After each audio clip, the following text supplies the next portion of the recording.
Good evening. 60 days weight loss சேலஞ்சில் இன்றைக்கி day 21. ஒரு 10 டேஸாக வெயிட் வந்து செக் பண்ணல. லாஸ்ட்டாக செக் பண்ணும் போது 86.5 இருந்திருந்தேன். இன்றைக்கி வந்து 86.1 kg இருக்கிறேன். பரவாயில்ல, அதே வெயிட்டில் தான் இருக்கிறேன். பெருசாக வந்துட்டு எந்த டிஃப்ரென்ஸும் கிடையாது. மார்னிங் எம்டி ஸ்டொமக்கில் நார்மல் வாட்டர் தான் வந்துட்டு ஒரு 1/2 லிட்டர் வந்து குடிச்சிருந்தேன்.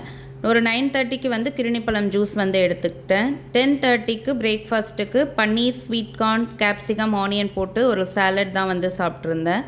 லஞ்சுக்கு 1:30க்கு தயிர் சாதம், அது கூட காலையில் வச்ச சாலட் இருந்துச்சு. ஸோ அதுவும் அது கூட 2 பாயில்டு எக்ஸ் வந்துட்டு லைட்டாக ஆயில் போட்டு ஃப்ரை பண்ணி எடுத்துக்கிட்டேன்.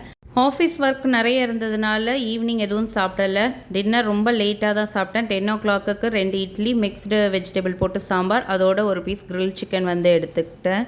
ஒர்க் முடிக்க ஏர்லி மார்னிங் 2:45 ஆகிடுச்சு. ஃபைனலாக வந்து வார்ம் வாட்டர் குடிச்சு அந்த டேவை ஃபினிஷ் பண்ணியாச்சு. நாளைக்கு பார்க்கலாம்.